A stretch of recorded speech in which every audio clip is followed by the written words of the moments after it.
SABC News reporter Percy Nkatlo is there for us, and we take you there now.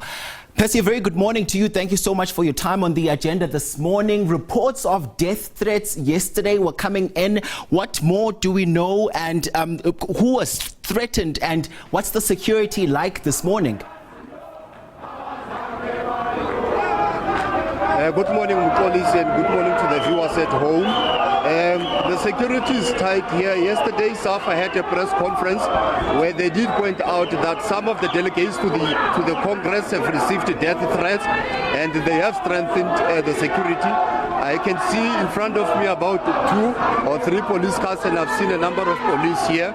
As you can see behind me, and the viewers can see behind me here, there are a number of protesters, close to 30 of them here, with banners calling for the removal of Jordaan as the president, and that he should not stand for the 3rd term. And some of the banners, the protesters are calling for the voting of Really Dwaba as the first woman president of the association of policy. We know Jordaan has been president of the association since 2013. He is running for the 3rd term. He's one of the 3rd candidates to the elections. We know in the Congress there'll be elections, voting will take place not only for the position of the president but for executive members as well. But Jordaan is favored to get a 3rd term. Really Dwaba is the 2nd candidate to the presidential post.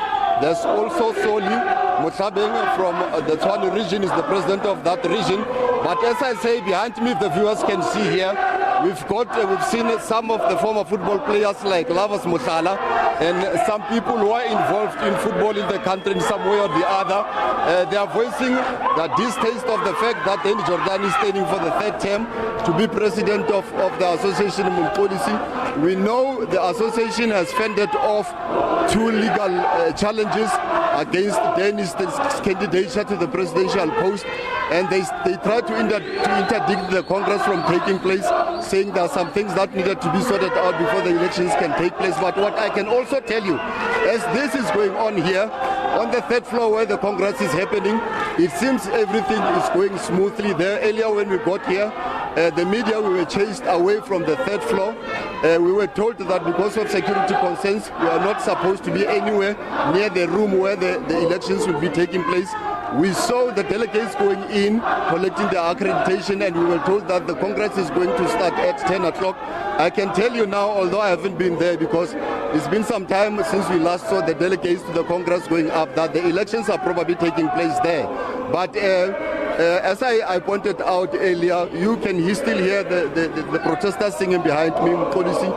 There is protestations and opposition to Denny running for the 3rd term. We have heard in the lead up to the election some of the former players like Kosha Mudise, Dr. Kumalo and others voicing their concerns about Denny running for the presidential positions. But it would seem that he is going to get it with a landslide victory, because it looks like he's done his groundwork, and most of the regions, it looks like he has already campaigned. They made sure that the delegates to the Congress will be voting for him with policy.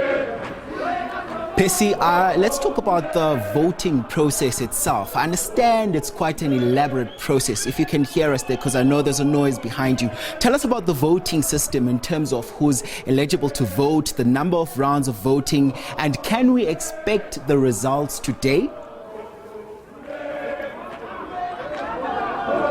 Yes, Mkolisi, to answer the last question, the results are going to be announced today. When we spoke to the communications guy of SAFA, he told us that the elections are expected to last until 12 o'clock.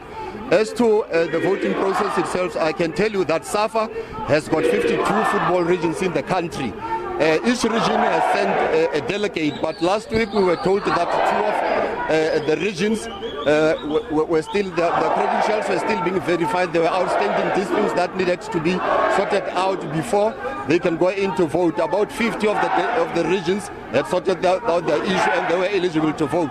But what happens usually, I did cover the last 2 elections of SAFA. The first one when Denny was elected to be the president in 2013.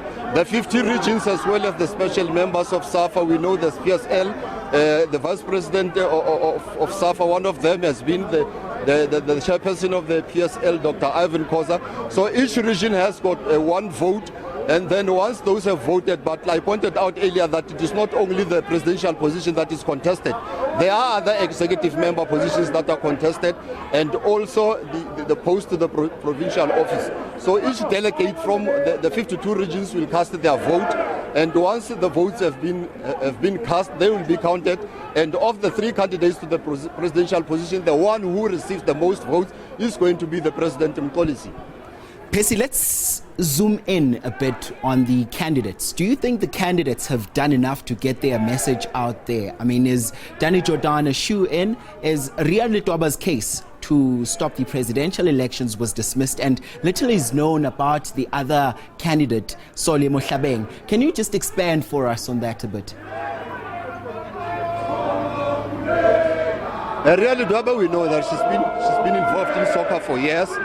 She was elected to the vice presidency position in 2018, but in policy and to the viewers out there, I think the name Rian Letoba, it's known out there. She used to own a club that was in the PSL at some point, Ria Stars. She's been involved in soccer probably for more than 3 decades. Policy. She was the vice president, as I do mention, since 2018. And we know at some point, some weeks back, she tried to have a press conference where she was going to announce or to make public her manifesto and what she will be doing once voted into the presidential position. But unfortunately, she was barred from being in that press conference that was held at the Nelson Mandela Foundation in Houghton. The reasons for barring her to be there, she was advised by her lawyers that once she addresses that press conference, she's going to violate some of the rules, because candidates were not allowed to publicly campaign.